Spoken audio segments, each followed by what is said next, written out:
there has been rumblings that basically, Kelsey Plum wanted to get the hell away from them. Meaning Becky Hammond and A'ja Wilson. And I'm here to tell you guys, it is looking like that way because none other than Kelsey Plum actually fired shots at the Las Vegas Aces in her opening press conference interview. It seems like the Las Vegas Aces dynasty might be coming to an end with 5 key players leaving and some drama surrounding the team. But there's more going on behind the scenes than it first appears. Now, we know throughout the offseason there has been a lot of chatter behind the scenes in regards to the Las Vegas Aces. The Las Vegas Aces team was completely derailed at the conclusion of the season, which leaving a lot of people to speculate what the hell is going on in Vegas. Kelsey Plum finally spoke out, and she didn't hold back in her first press conference with the LA Sparks. She had some strong words for her old team, but this is just the beginning. Is A'ja Wilson the real reason behind the team's breakup? Did Coach Becky Hammond play a role, or is there something bigger going on? Let's dive into it. Just a question for Kelsey. You came from a place in Las Vegas that really valued player health and player experience. I'm just curious what it was about LA that convinced you that the Sparks would also provide a high-quality player experience and amenities. Imagine Kelsey Plum at the podium, holding her LA Sparks jersey. The tension in the room is palpable. Something doesn't feel right. What's she about to reveal? I will say every step of the way, they have not just met but exceeded my expectations. And I've been treated better than I've ever been as a WNBA player. And I think that, at times, people have their own experiences, but I can speak for myself. And this has been first class. At first, it's all smiles and polite thanks, the usual press conference routine. But then, Kelsey Plum drops a bombshell. I've been treated better than I ever have as a WNBA player. Wait, did she just throw shade at the Aces? I know that this franchise is extremely, extremely valuing the opportunity to be able to support players in any way that they can. And I've seen that firsthand. And, obviously as the franchise, we continue to build on this year. And, there's been a lot of change in the last couple of years with, coach and management and things like that. I'm excited to be part of the new wave and, we'll be able to show players that this is a place where LA, you want to play. Let's unpack this. Kelsey Plum has been with the Aces for years, won championships, and had solid stats minus 17.8 points, 4.2 assists, and 2.6 rebounds in her last season. She was drafted by the Aces and seemed happy there. So why is she suggesting she wasn't treated well? What's really going on in Las Vegas? We'll dig into that in just a moment. I've been treated better than I ever have been as a WNBA player. Now, that is the comment there that is raising eyebrows amongst fans in regards to Kelsey Plum, stating that she's been treated better so far than she has ever been as a WNBA player. Here's the twist. Plum's comments aren't just about how she was treated in LA. They give us a peek into the Aces locker room. Back when the Aces seemed unstoppable, like the perfect team. Turns out that picture-perfect image might have been an illusion. For someone like me, it's just a perfect mix of preparation and opportunity. I've been chomping at the bit to get the opportunity to be able to lead and show, who I am as a player on a different scale. And so I'm just really excited about that. And I've never been more ready. And, I think some people might be surprised, but no one that really knows will be. But Plum isn't finished yet. She's excited about her new role and the chance to make a bigger impact. But is she hinting that she couldn't do that with the Aces?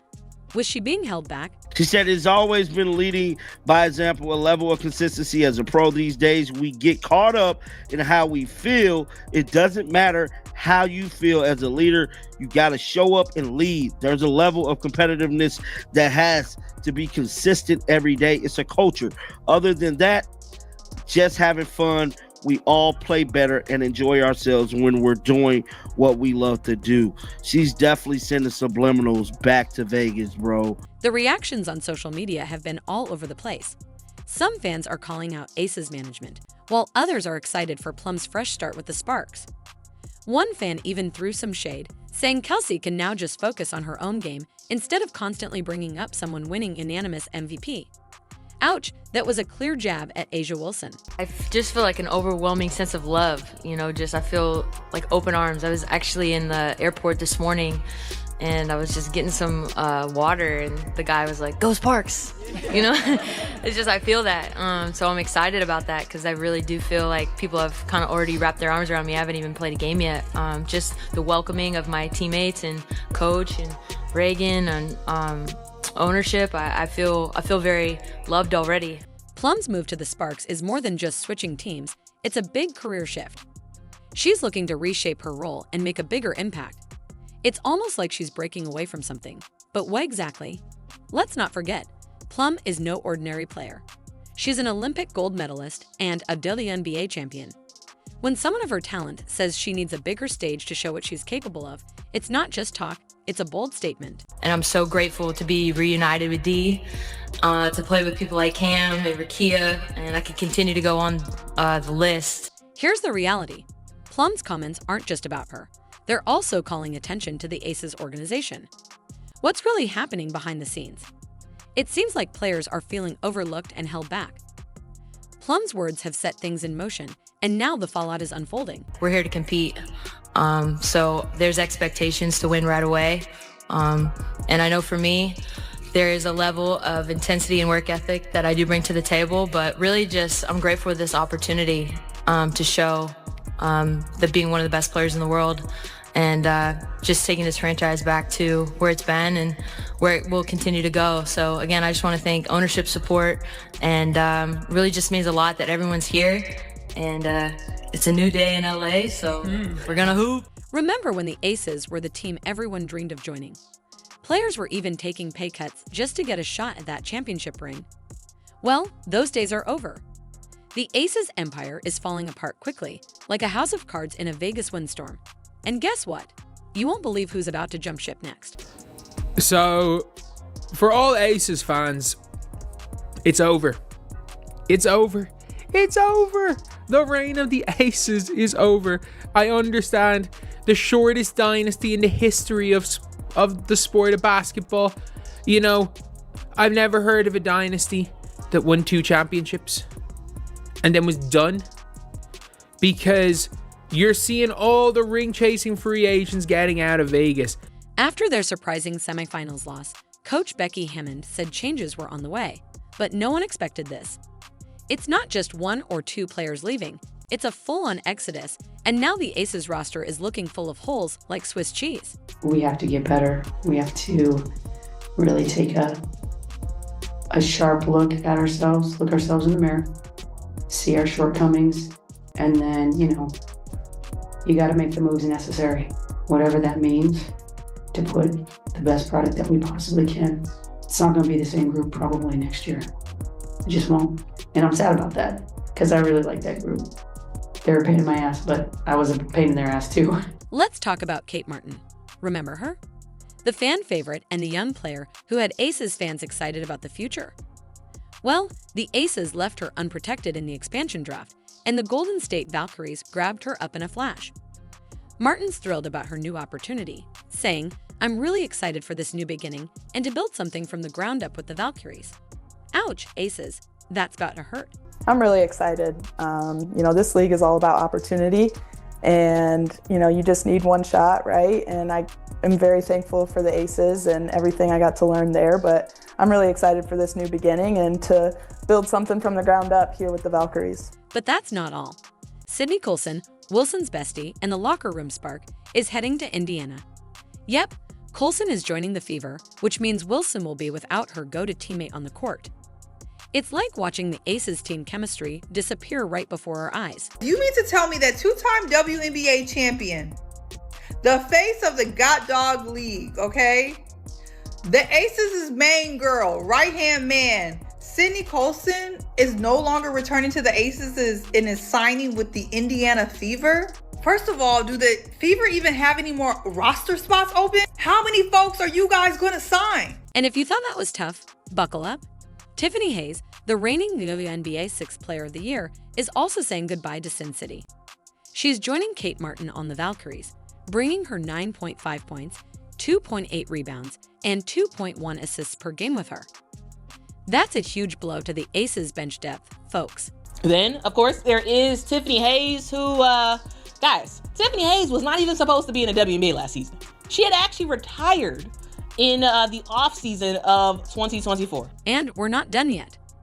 Alicia Clark, fresh off a championship with the Aces, is heading back to her roots in Seattle. She's excited about the move, saying, "I would love to go back to my WNBA home," which is Seattle. Another one bites the dust for the Aces. Let's start with Alicia Clark. According to Ramona Shelburne of ESPN, the Aces wanted to bring back Alicia Clark. But when Seattle came a-knocking, Alicia was like, you know what? I would love to go back to my WNBA home, which is Seattle. Now, guys, if y'all don't know, Alicia Clark won 2 titles with the Seattle Storm in 2018 and 2020. And now at 37 years old, she is looking to bring her 3-and-D game back to Seattle. So what's behind all these players leaving? Isn't the allure of new opportunities, or is something off in Las Vegas? Here's where it gets interesting. The Aces salary cap is tighter than a Vegas poker player's grip on their chips after landing Jewel Lloyd and her Supermax salary. Now, the Aces are scrambling to fill out their roster with minimum contracts. It's like watching a high-stakes game of musical chairs, and the Aces are running out of seats. I don't want to be great for you guys, no offense, but I want to be great for my team. I want to be great for this franchise. It is hard as shit. It is hard as shit because there's tons of people that want to break you down. Great teams in this league that are going to try to come after you every single night. But when it comes to taking accountability, I have no problem in that because I want to be great. I want to be great for my teammates. So yes, it can start in practice. Yes, it starts in training camp. Yes, it starts in the wins and the losses. But I'm not going to stop. I'm going to continue to challenge myself and my teammates every single day. Because when you're talking about greatness, it starts with consistency. Let's dive into what's really going on behind the scenes with the Aces. You thought the player exodus was rough.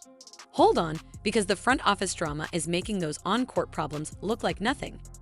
Remember when the Aces front office was the envy of the league? Those days are over. Now it's more like a ghost town, and at the heart of the chaos is general manager Natalie Williams, or should I say, former general manager? That's right, Williams was fired due to some vague front office restructuring. But here's the kicker. Months later, the Aces still haven't named a new GM. Talk about leaving the organization in limbo. But also, there is a huge thing that you all have to keep in mind is that the Las Vegas Aces do not have a GM right now. They let go of their GM a couple months ago, and they have not put anyone in that place. And so, hey, Nikki Fargas and Becky Hammond are trying to make some wonders without an actual